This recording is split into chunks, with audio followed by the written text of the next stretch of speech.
Incentives Coordinator for the North Florida region. I have Carolyn Smith with me. She is a representative with the past cadre from Alabama. So we thank you guys for coming to see our presentation. We know that there are so many to choose from. It's quite overwhelming. So thank you for coming and sharing an hour of your time with us. So today we're going to talk about what you need to know about your supplemental security income when you turn 18. So some beneficiaries are already entitled to SSI benefits as a child. Some are not, based on the parent's income and resources. So we want to talk about that, and then additional eligibility that a child might be entitled to receive when they turn 18 based on a parent's entitlement or maybe on their work, because the insured status requirements are a little different for younger individuals. So what is supplemental security income? It is a federally funded program that provides monthly payments to individuals who are blind, aged, or disabled. It's not based on working. So there are entitlement factors. Those factors are income and resources we're looking at for the individual, or redeeming parents' income and resources to a child that they are under the age of 18. So what are the requirements? Again, I said that you have to be blind, disabled, or aged over the age of 65 with limited income and resources. For SSI, this is the only program that can pay a child for their own disability. So we do have programs that children can receive benefits off of their parents' entitlement, whether it be a survivor benefit, retirement, or they're disabled and it's considered an auxiliary child benefit, but not based on the child's own disability. Some children will be entitled as an auxiliary child, and then at age 18, we would take an application for them to continue on their parents' record. That entitlement is called a disabled adult child benefit, and that would be continuing and then have eligibility for Medicare after 24 months of that payment. So the definition for disability is different for a child and an adult. The big differences is for adults, we have to consider the ability to work. For a child, we would never consider if they are able to do any type of work because they're under the age of 18. For our children, if they're already receiving benefits as a child, and for SSI purposes, we are going to conduct an age 18 redetermination. That's where we're going to do a continuing medical disability review on that child to determine if they meet the adult disability rules. For that, we're looking at the impairment. We're looking at their education. Has the child worked? Because some of our children do participate with VR, or maybe they have part-time work in high school.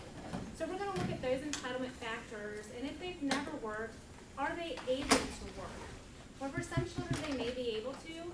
Some children may not be able to. They may not be able to sustain, or they may have a disability that would prevent them from engaging in a 40-hour sustained work week. So when we do the review, we are looking, we work along with the State Disability Determinations Office, the field office, your Social Security or local office. We actually don't conduct or do the medical review within the office. That goes to the State Disability Determinations Office, and they're going to collect information. Generally, if your child is already receiving disability benefits and we're doing the continuing disability review, we're going to send you about an 11 to 12 page form. We're going to ask you to complete it. We're going to ask for medical information, school information for the child, a medical release form that the child will sign. If you are applying because maybe for one reason or another, the child did not qualify for SSI prior to age 18, we're going to go ahead and do a full interview requesting the same information. We are going to complete different forms. Some children, if an application has never been filed for SSI, you may be able to complete that application online for them, where you ask the same information, and then you would attest the medical release form to allow us to obtain the medical evidence. The requirements, we are looking at income and resources. Income, so if the child has any income coming into them, if they're working, that would be their income. If they're receiving payments, that would be income to the child. Resources, if they have a savings account, savings bonds, maybe they have a trust fund, we're looking at resources. So for SSI, for an individual, any resource over $2,000 would exclude them from receiving any benefits from the SSI program, okay? Now, we do have some exclusions. One would be an ABLE account for a child up to $100,000 is excluded, and then a medical needs trust as long as it meets Social Security policy and procedure.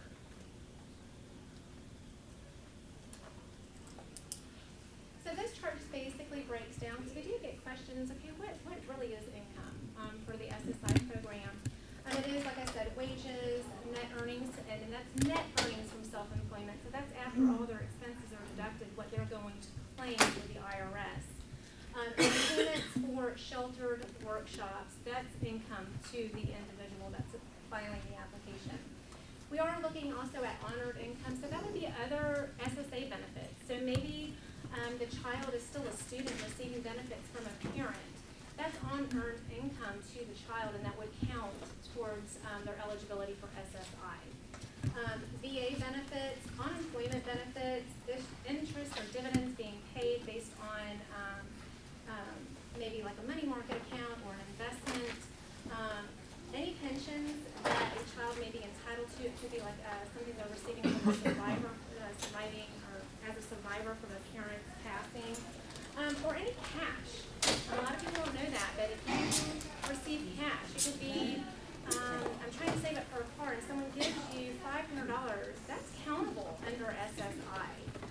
So making sure that we're counting the cash from family, friends, not birthday presents, that would be excluded, but something on a regular basis.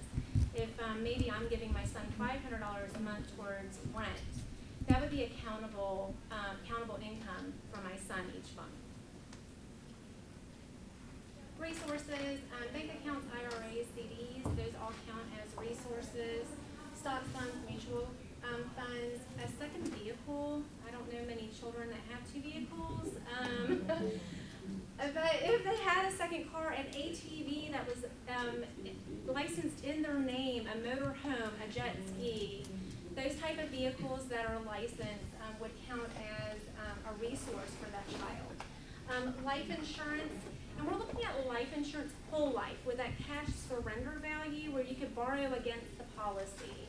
Most term life will not count as a resource to a child.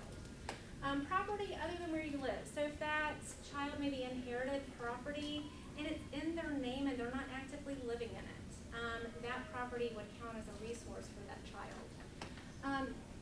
Excluded, of course, if they own the home and they're living in it, then that's excluded. The vehicle that they use to transport themselves every single day to doctor's appointment, school, or to a job is excluded. Their burial plot. So if you have a prepaid burial plot, that would be excluded as a resource for that child. So living arrangements, we do consider that when we're looking at a child. So I like to be interactive if I can, because I don't want to talk you guys into boredom. Does anyone have a child under the age of 18 that's currently receiving SSI benefits? Okay. And the rest of you are looking towards your child's eventually going to be 18, and then is my child going to be entitled to receive SSI? Okay. So for those of you guys that have children that are currently receiving SSI benefits, they probably are receiving, unless there's wages, but most children are entitled to receive the full federal benefit rate of $771. Now, if you're working, your wages could reduce that benefit, or if there's other payments being made from an outside source, it could reduce. For a child turning 18, we are looking at, are they contributing to the household? So your child might be living with you. Are you charging them rent? So that could affect the monthly benefit that they're receiving. They may not receive the full $771 in 2019. It may be reduced. So we are looking at who's living in the household. Are there any other beneficiaries living in the household receiving SSI benefits? Are they contributing their fair share to the household? So are they paying you rent? Or are they living and you're pretty much providing their expenses for them? So those are some of the questions that you're going to be asked either at the age 18 redetermination when we're processing the medical CDR, or when we're putting that child into pay for the first time. All of that is going to have a bearing on what they receive each month. Yes, ma'am. So is it appropriate to say that she hasn't been contributing, but when she turns 18, we're going to request that she contribute and that the SSI is going to help her contribute? Well, some families, what they do is, well, when a child doesn't have any income coming in, how can they pay rent? Right? But when a child turns 18, now they have income coming in, maybe they are going to contribute to the household, either like towards the mortgage or utilities. Maybe, they want that expanded cable package. So those are the questions that we're going to ask, and then we're going to ask for proof of what the monthly bill is. So we're going to ask to see what the mortgage amount is. We're going to look at the utility amount, and we're going to determine at that point, is the fair share being met to increase that monthly benefit to the highest amount? Yes, sir. What about any students going to college or something like that aren't able to work full-time and contribute that? We are going to consider that because at that point they're not living in your household. If maybe they're away for college. So some colleges, I know there's a few private ones locally, that they require the student to live on campus. So they're not living in the household, so that child would be paying. Now, we're going to ask questions like, is there anybody else contributing towards those expenses? So we are going to ask those questions. Now, a college student that's living at home with mom and dad, are they paying any expenses towards the household? If so, then we would include those to see if we can increase the monthly benefit. If they're not contributing to the household, because maybe they're not working, but they could contribute if they were entitled to a benefit, we would take that consideration to set what their monthly benefit's going to be. Yes, ma'am. My daughter is receiving Social Security under my retirement. Yes, ma'am. Does that change? It does not. But when your daughter turns 18, she may still be entitled to that student benefit until she's 19 years old or graduates. However, if she has a disability, we want to ensure that we're going ahead and processing the disability, the disabled adult child benefit application, because it does require that disability decision to be received. So once we have that decision, and it's a favorable decision, she would continue as a disabled adult child, continuing in either to she medically improved where she was no longer disabled, or just continuing. And then after 2 years, she would be entitled to receive Medicare. So she would have that insurance connected. Yes, ma'am. But she'll still be able to keep her Medicare until she has that now. Do I understand up to 21 or 22 that they can stay on Medicare? Medicaid, excuse me. Medicaid. Yes, I believe it's until they're 22. Okay. But by then she transitioned over to the other? Yes, ma'am. She would transition over to Medicare. And what it is, it's 24 months of entitlement. So if we take an application and process it when they turn 18, when they turn 22 years later, they're going to receive their Medicare entitlement. So if a child is still entitled underneath your insurance, you may choose to delay the Medicare entitlement. Most people use both of them. Medicare would then become primary, yours would become secondary, so that they don't have to get the C and the D plans for Medicare. There's a few options there as far as the Medicare part goes. Absolutely. You're so welcome. So the SSI determination for a child, again, some children may be entitled prior to the 18th birthday. Other children, because of redeeming the parent's income and resources, they may be filing that first application at age 18. So we get the question of what do we expect? I think that everybody has heard horror stories about this process, and we want to just try to make it as easy as possible whenever you're making that transition.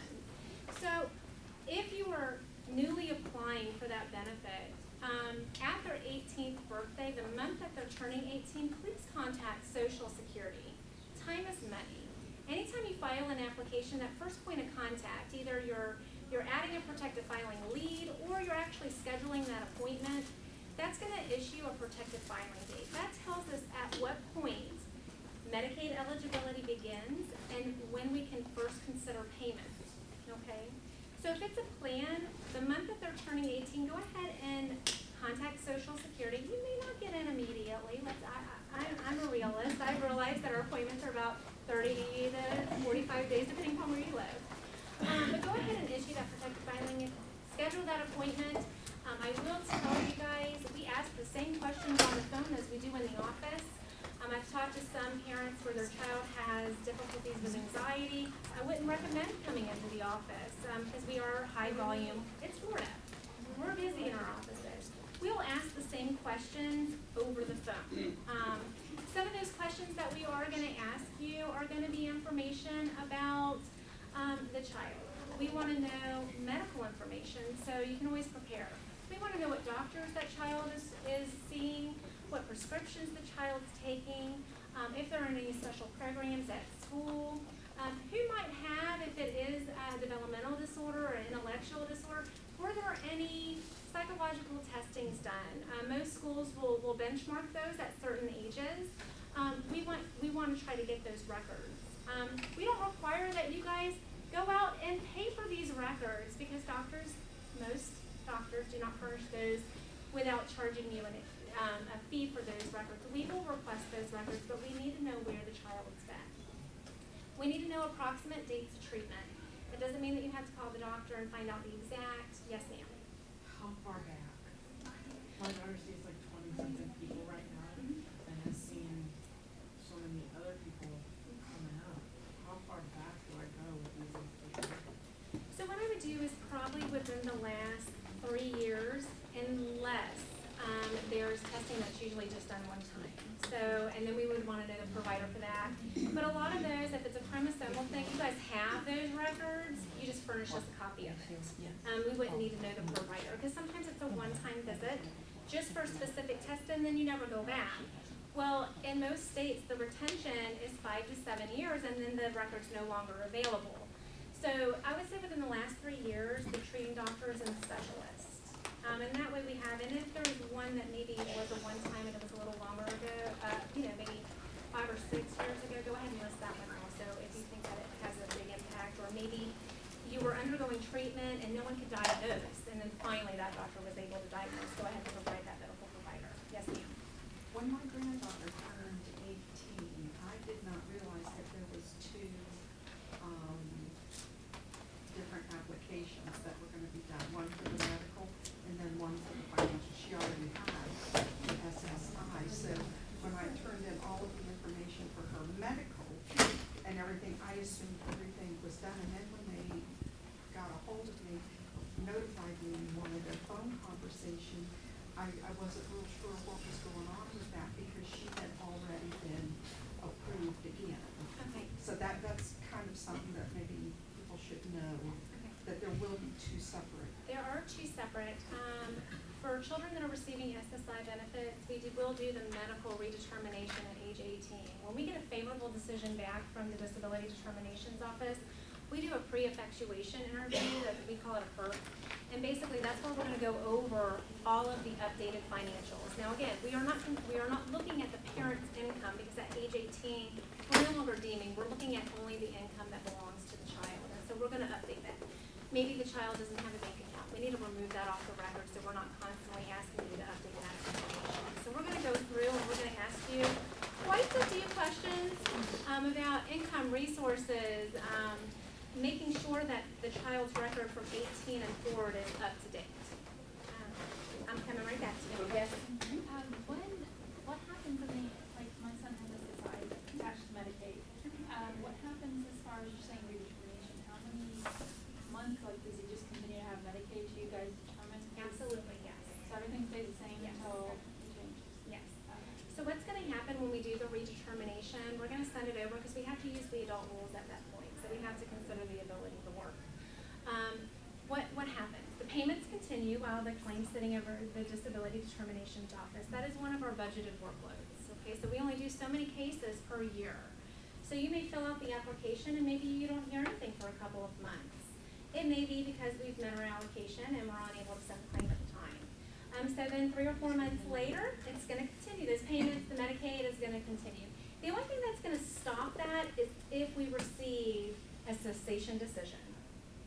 So if DDS says that person no longer is disabled based on their rules, and they'll give a long letter as far as why it may be that they can do some type of work, or maybe the original condition that they were found disabled underneath is no longer a favorable determination. Maybe something improved, because there are a lot of impairments that wax and wane.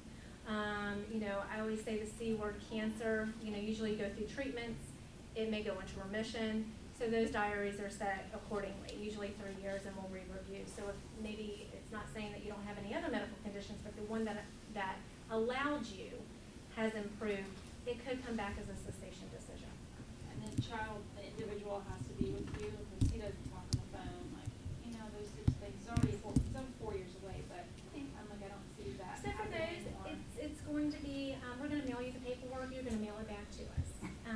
And then disability generally does most things through the mail. He doesn't need to speak with you, like Not normally until we receive the decision, and then we have to do that pre-effectuation interview. Okay. At that point, he can come in and just basically give us permission to talk to you, and we're gonna go ahead and talk to you. If you have guardianship papers, that's all we You need. can't start that until like. Exactly. So I'm like, Exactly. So if you have guardianship papers, then you don't need to bring them? No, you do not. We just have to be furnished with an original copy of the guardianship papers. And then at that point, we'll annotate the claim. You're more than likely gonna be the representative payee, and that gives us permission between that and the documentation just to speak directly with you. I want a situation where, the client is 10-18, and, the parent is trying to put this client out, and, but the parent is the person who gets the Social Security benefits. Okay. So, is there any way that this client can receive her own benefit so that she can be able to live independently, and what needs to be done for her to be able to do that? That's actually a great question. We see it a lot. So the parent, just in case, I just want to make sure everyone heard the question. The parent is the representative payee. The child is living independently. Can the beneficiary receive their own benefits directly? Yes. It takes, bring the client to the office. We're going to make a capability decision. And with that capability decision, we're going to ask them questions, simple questions like, do they know what their monthly bills are? If they have to pay rent, we need to make sure that they know that they have that responsibility. We don't want them to become homeless. Can they do simple math equations? Like if I have $1 and I spend 50 cents, what change should I get back? I mean, we're not going to make it super difficult. And we even break it down even further. We want to make sure that they can either pay their own bills or direct somebody else to pay them for them. So maybe working with a life coach, to where that person is teaching them the financial, how to balance their bank account, how to get a money order to pay rent. That's what we're looking for. So we're going to ask them questions. We're just going to ask them a series of questions, and they're going to answer them. And it has to be unassisted. So we're just going to sit and have a conversation with them, and we'll make the determination based on that. Okay, because somebody else was telling us that, we probably have to get a letter or something from a psychologist or psychiatrist stating that they can. We can make a lay determination as long as we're face to face.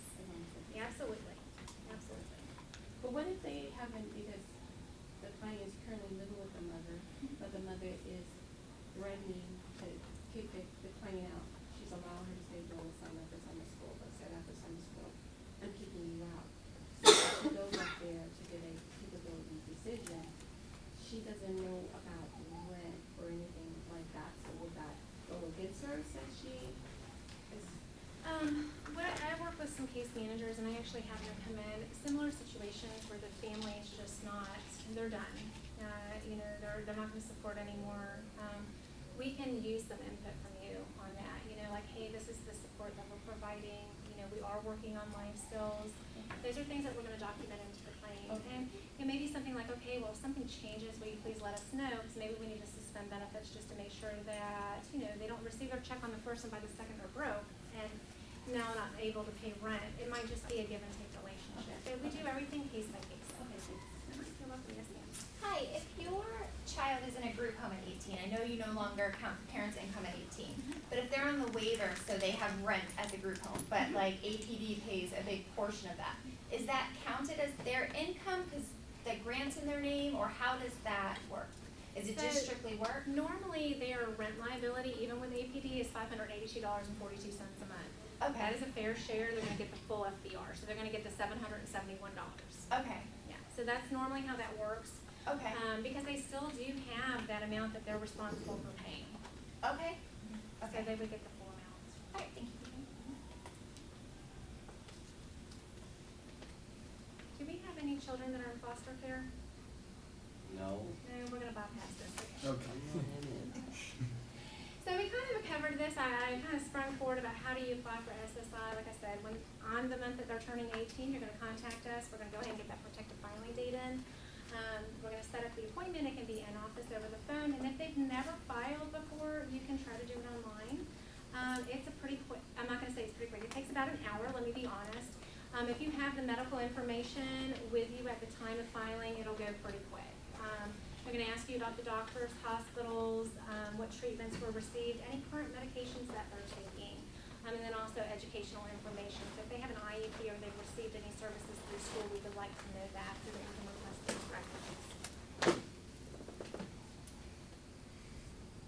So this is a little different. I focused it on SSI, but we do have a lot of children that are involved in VR, and they are working. They're making wages, and as they're making wages, they're earning quarters of coverage or credits. For children that are 18, 6, they have to have 6 quarters of coverage to be insured for Social Security disability insurance benefits. This is something that we are going to screen for whenever you make an appointment. Regardless of what appointment you're making, we're going to go ahead and screen to see if they're insured for this program. We're also going to look and see if they're already entitled on your record to make sure that we take all the applications that are required. So when we send this over to disability, we are receiving one decision. And we're not saying, okay, well, here's your SSI. Oh, just kidding. You're going to have to come file for disabled adult children. Oh, now they're insured.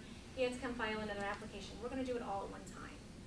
We're going to ask the same questions. We're going to file all three. If all 3 applications apply to you, we're going to go ahead and take all 3 applications at the same time. So for younger individuals, 6 quarters of coverage, basically after age 18, so between 18 and 24, they have to have 6 quarters of coverage. From 25 to 31, they have to have, I think it's 12. And then it goes up from there. Once an individual is over 34, they have to have the 40 quarters of coverage to be insured for the Social Security Disability Insurance Program. And that's it. So basically it's about a year and a half, and then it goes there. So you can earn a max of 4 quarters per year. We will check the insured status whenever the application is filed. I think for most people, if they're not already receiving SSI, I'm hopeful that most people are filing at 18 to go ahead and get those benefits started. Question. Yes, absolutely. If a child is living with you paying rent, are your adjudication affected at all by if I keep them under my work medical insurance? Because up to 26 you can. Absolutely, you can. No. However, do you just want to check with your employer's insurance to see if the Medicaid is going to have a bearing on their eligibility, continuing on your insurance? Okay. That's always, and I think each company, I think most of them have the same rules, but I always tell people just to check that, because whenever claims are filed, they're more than likely going to want Medicaid to be the primary. So that may have an impact on your provider. Because some providers accept Medicaid, some of them don't. So you just might want to talk, just talk that out to your insurance provider. So we did go over some, briefly, how a disability decision is made. Yes? No? Okay. I saw your hand. I'm just listening. Okay. I'm a little nervous of this. Oh, no, you're okay. So the disability is a 5-step program. First, we want to know if the individual is working and making what we consider substantial gainful activity. So if an individual is working and making above our threshold, automatically we're not even going to update the medical, the claim's going to be denied. If you're not working or under the threshold, do you have a severe condition? Disabilities rule for severe condition. We have 14 body systems, ranging from musculoskeletal to autoimmune, and everything in between. There's special senses, breathing, digestive. So we have several listings that we're looking at. The next one is, do they meet or medically equal a listing? So the blue book that disability uses is available online. There's a child blue book and an adult blue book. It is broken down by body systems, and there's a preamble for every listing. So basically, looking at the medical documentation that we're looking for. Now, some conditions are not going to meet that, but the severity may equal another medical listing. One example that I give is migraine headaches. We do not have a medical listing for migraine headaches. What they look at is the listing for seizures.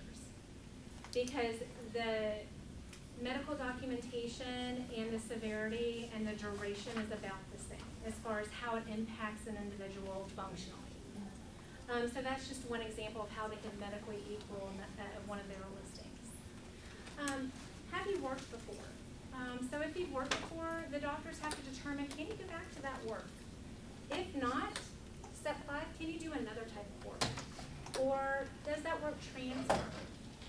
So a nurse and RN generally is a medium job, but it can transfer to a light. So they have to look at that as well. So that's the 5-step sequential evaluation that the disability determination is following. So benefits for the family, that's where there's adult disability. Yes, ma'am. I have questions about how you determine, how you have a determination of a child who is unable to speak or unable to interact. My son is 13, but his disability prevents him from being able to be functional at all. He's, at this point, basically a very large infant. How does it work if he's not able to answer your questions? He's not able to represent himself in any way?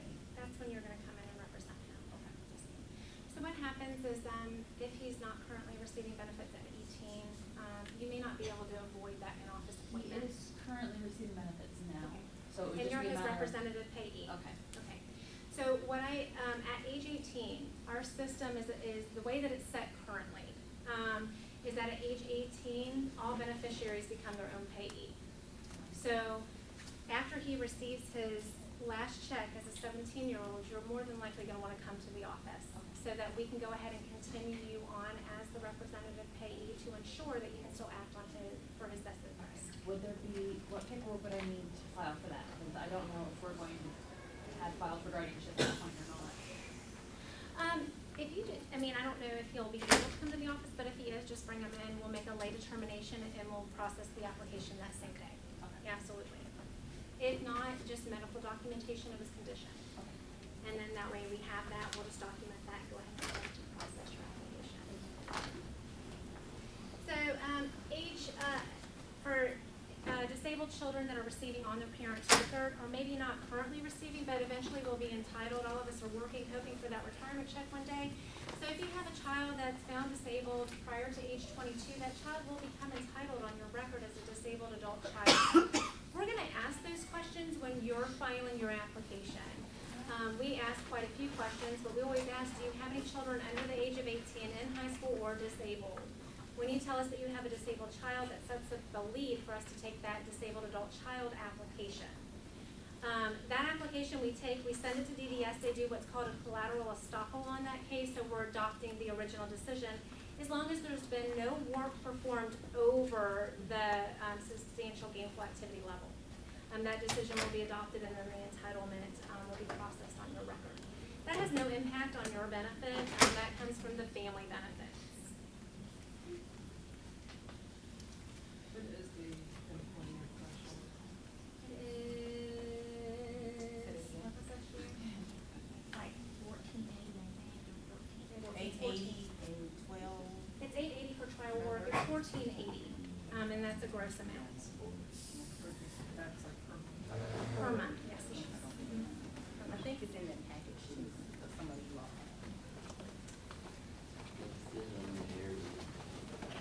Alright, so I am going to, we do have our pass cadre, we're very fortunate that we do have our pass cadre with us.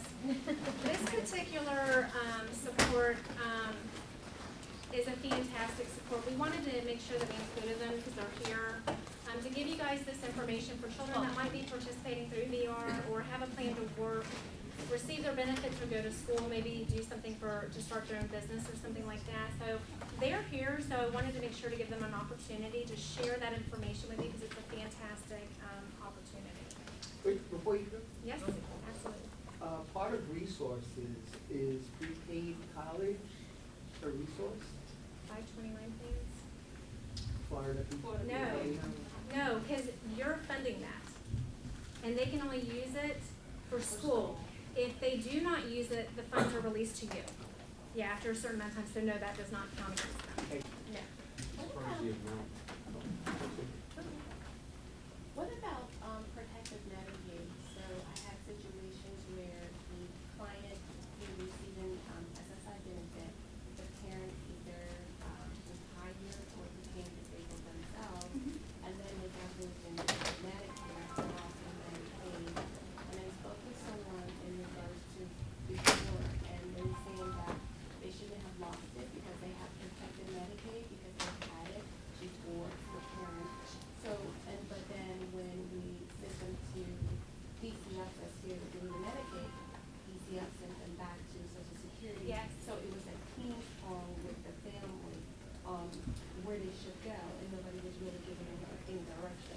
So what would you suggest? Would they go to DCF? It's an input and a fax that has to be sent over from Social Security, and then it's the receiving, it's Medicaid that actually has to complete the input to keep it. So, like, So it starts with Social Security. Starts with Social Yes, so if you have somebody that becomes entitled to that, they're SSI entitled, and they become entitled to the disabled adult child benefit, it's our responsibility to input and fax in order for them to keep that Medicaid eligibility. And there are some restrictions to that, not everybody is going to qualify. So, I don't know the policy off the top of my head, but that's something that we should be looking at, is if we can preserve that Medicaid entitlement for that duration where they're having to wait 24 months, we need to make sure that we're doing that. okay, so we will contact, I will send them the Social Security. Yes, Is ma'am. this, is a name of that process or anything, so when they show up at Social Security? They would just explain that they became entitled, and we need to review the inputs on the SSI record to see if they meet the qualifications. For the protected Yes, Medicaid? ma'am. Okay, thank you. How is it calculated that the child's over 18 and the parent retires? It's about 60% of what your benefit is. There's a formula for that. Absolutely, we just can't exceed the family maximum, so we always take the worker's benefit off first, because you're the worker, you get your check first. And then, so say the family max is $3,000, your monthly benefit is $1,500, that leaves $1,500 to payable to family members. So that might be a disabled adult child, a minor child, and maybe a parent with a child in care. So we just have to make sure that that $1,500, that's payable, but not to exceed 60% of what your benefit is. So if you only have a child that's receiving, you'll get 60% of what you're entitled to receive. You have to be, the parent has to be retired to do that. Retired or disabled, Or disabled. the child has to be a survivor. And whatever level, if they're over, they don't take their retirement till 70 or something, is that? Delayed retirement credits are not credited to, in a life situation, that's only applied to a widow or widower. And does that roll over automatically when the child turns 18, or is there another? We have to process that application. So prior to age 18, they're receiving a student benefit. Then after age 18, we would take an application for the disabled adult child to continue those benefits on. Okay, so before she turns 18, I should find out what forms do I need to, a whole new application? They would continue, she could continue as a student if she's still in high school. So that's a 1372 form that's completed both by the school, and then she would sign it. Okay. That would continue those student benefits on while we process that disabled adult child benefit. So you just call and make an appointment for that. Okay, thank you. Absolutely, yes. So my mom will be 65 next year. Do I need to go into the office and talk to them like ahead of time and, like you were saying, to get the benefits from her Medicare so I can get them as well? So when she files for retirement benefits, we have to have that application on file in order to entitle you. So when she files, she may want to go ahead and tell them that I'm also going to have a disabled adult child, and sometimes we can get those appointments back to back. She would file hers, and then we would go ahead and take that application for you. Now, special needs trusts, are supposed to be set so that they can still receive benefits now. Social Security is now asking for them documents, and then why is that? We have to send that up to our regional office, for them to review the policy and procedure and how those trusts are written. Some of them are not written correctly, and they are considered resources. So our regional office now makes those determinations. We no longer make those in the field. But you need to, We need to see the trust. just the trust, but they're also asking for banking information. Yes. You need the bank. Well, we have to review that in order to make sure that the income and resource levels are met. So we have to look at the balances. So I'm gonna quickly turn it over to Ms. Caroline. We are here, we will continue to ask questions, so I'm gonna let her finish because I don't wanna hold anybody. It's 2:10 and I know that you guys have other presentations and I wanna give her a few minutes. So we'll be here afterwards and then of course we're here all weekend. Have you guys heard or seen the movie so far, the show called Employable? There's a new television show that shows children who are disabled going to work. And that's what the plan to achieve self-support is. It is a work incentive program to help those who want to go back to work.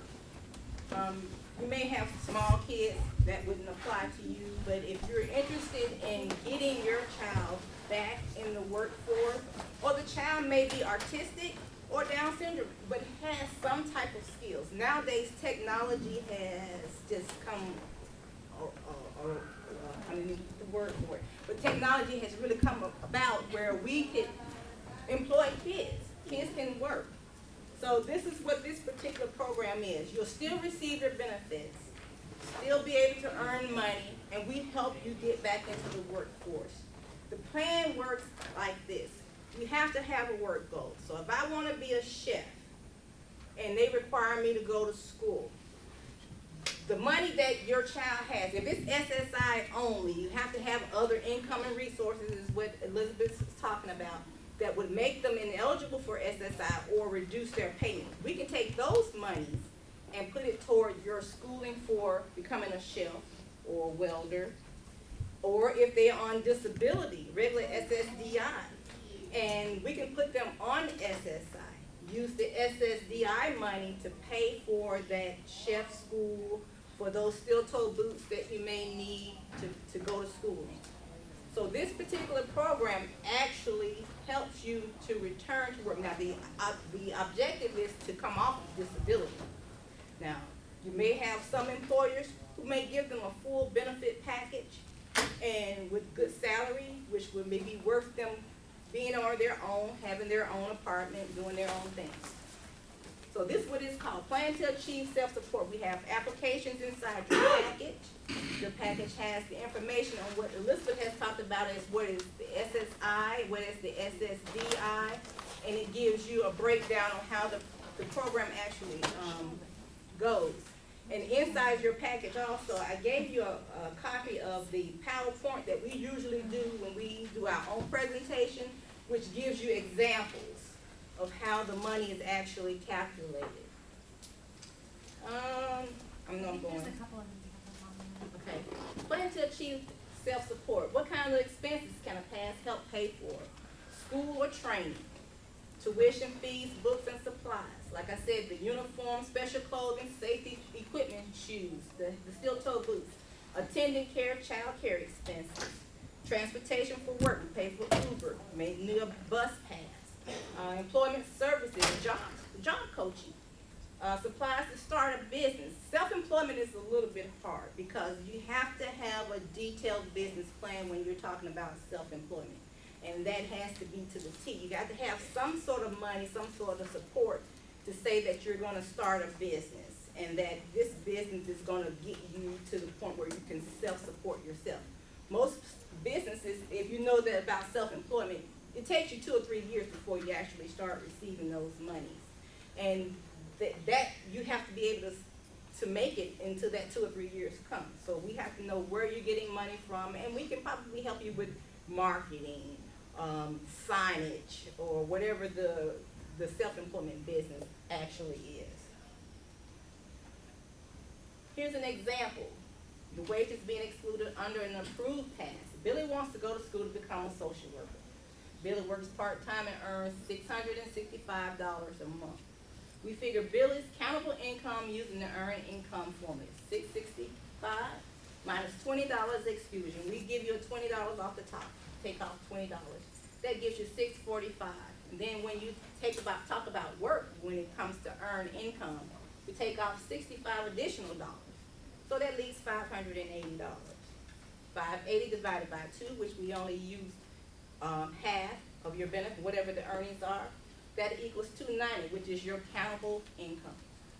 Billy earned income reduces his SSI benefit of $735 by $290, which is half of that $580 that he earned. That's that countable income. So that gives him $445. He agrees to spend $290 in countable income on his education, and we approve his pass. So the money that he earned is going back to pay for whatever items or services that he needs for school. So we'll set aside his income, and his SSI increases by $290. So he gets more. He still gets the full SSI payment, and in time for the past time frame, Billy receives $735 in SSI benefit and has $290, which goes toward his past expense. It's kind of confusing, but you still get more money. You're still getting your full SSI check. You're getting your full SSI check, and we're paying for your expenses that he needs for school. So it gets a little complicated, but once you have wages like this, we automatically put it in the system, and it does it every month for you, unless you call and say something changes. So you'll get that increase in your SSI payment. Yes? On the $290, who do you pay that to? Do you pay it to the institution if they go back to school, or do you? You would pay for whatever. When you do your application, the first question is, what is your work goal? And then you have to give us a list of expenses. So say if you say steel-toe boots, what is it called, the hat that they use, the hard hat with the things when they, you have to pay for those expenses. Once you go purchase those, you have to keep receipts. Okay. And then we have to know that you took that $290 and used it for those expenses, or to buy a certain type of laptop. It's almost like a reimbursement. Right. Okay. You're using your own. It's a self-funded program. It's not like we just giving you a loan. It's actually self-funded. Okay. Here's another example with the SSDI being excluded under the approved pass. Maria wants to go to school to become a paralegal. She receives $800 in SSDI benefits. Maria's employment goal needs to be expected to generate enough income to eliminate the SSDI, which means she needs to have $1,220 per month for SGA for 2019. Maria determined she needs $780 per month for tuition, books, schools, and supplies. We can deduct the $780 in school expenses from her SSDI benefits, and deduct the remaining $20, which is the general exclusion, so that her SSDI benefits is not countable income and is eligible for a full SSI payment of $771. That's for 2019. So Maria must use the SSI payment of $771 for her living expenses, and then the past funds of $780 for approved other expenses for school or training.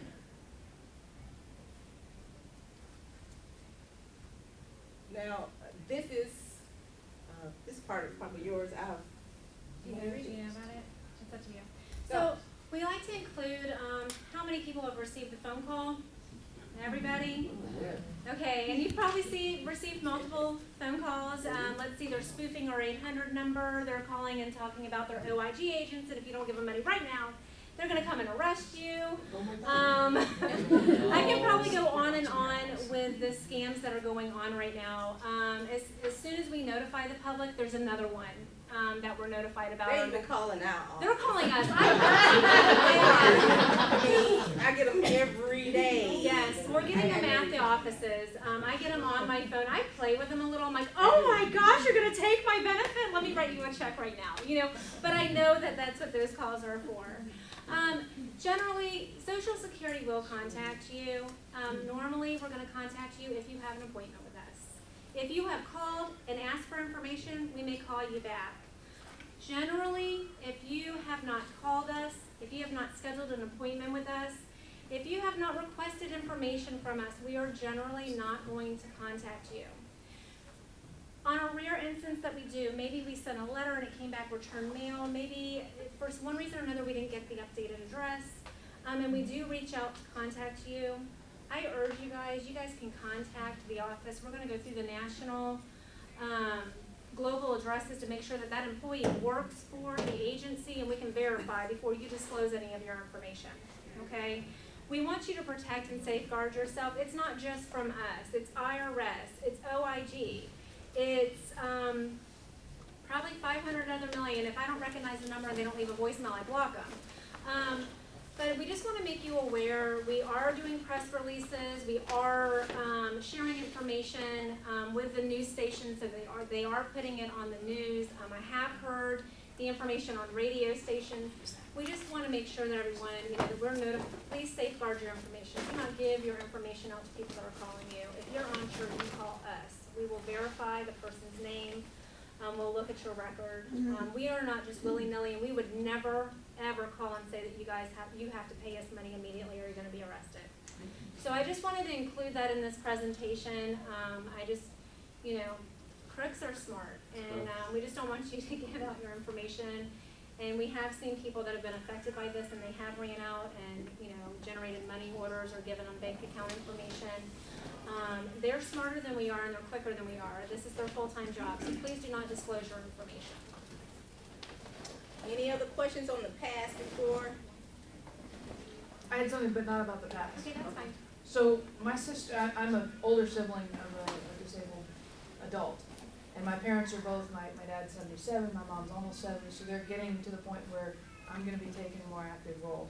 And she's currently getting disabled adult child benefits. What happens when, say, my dad passes away? What steps need to be taken for me to? They currently have a guardian advocacy for her, and I'm the secondary on that. Is there something that I'm supposed to do when that happens to make sure she continues to receive the benefits she's supposed to receive? Is she already established on your dad's record? Yes. Okay. And I missed the payee part. Are you payee or are they? They are. Well, I believe she is. They don't. She doesn't have a guardianship. She has a guardian So she advocate. receives her own checks Yes. in her name or in her own bank Yes. account? Yes. Okay. As long as she's already established on the parent's record when they pass away, and if both your parents are receiving checks, we should have her actively receiving on one record and technically entitled on the other. So what's going to happen is if we get a date of death on her record, she should transition to the survivor rate, which is a higher benefit amount. Okay. And that should be automatic. If she's her own payee, nothing else needs to be done. Okay. And in Florida, we're an electronic death alert state, so usually we know about it passing within 48 hours. So with regard to the PASS program, is that also handled within the Social Security office? How do you set that application? No, actually, there are only 3 PASS specialists for this region. We handle 8 states. That's myself, and there's 2 others at the table with us. So we do have applications. We're the ones, it's taken us a little longer because it's only 3 of us, and we do handle 8 states. But normally we try to get back within touch, give you an answer within 2 to 3 weeks. What is the contact info? Is there? Did you get a package? Yes, I did. I have our name is on the back with our address and our fax number and phone number. I'm Carolyn Smith. There's a Rashard Barham and a Dorothy Bailey. It's on the one that says Plan to Achieve SelfSupport. If you turn it on the back of that, then you'll have all our address and everything on there. And that can be applied initially online? You can pull the application online, but then you have to mail it in or take it to your local office. And they would forward it to us. We're the only 3 that actually process the applications for this region. And if there's anybody here that did not receive a package, we only brought a certain amount up. We have plenty more packages at the table. Come visit us. If you have any questions, we're downstairs in the exhibit hall. 619 and 620 that's our booth number, and come take a selfie at our new Step and Repeat banner. Okay. And we are of course available. We're here all weekend, all the way through Sunday when they kick us out. So if you guys have any questions, you might think of something while you're here and attending, or you might attend another presentation where they're mentioning something with Social Security. Please come and see us. That's what we're here for. You don't have to sit in line, take a number, fight for parking. Come and talk to us while you're here. Thank you. Thank you guys. Thank you.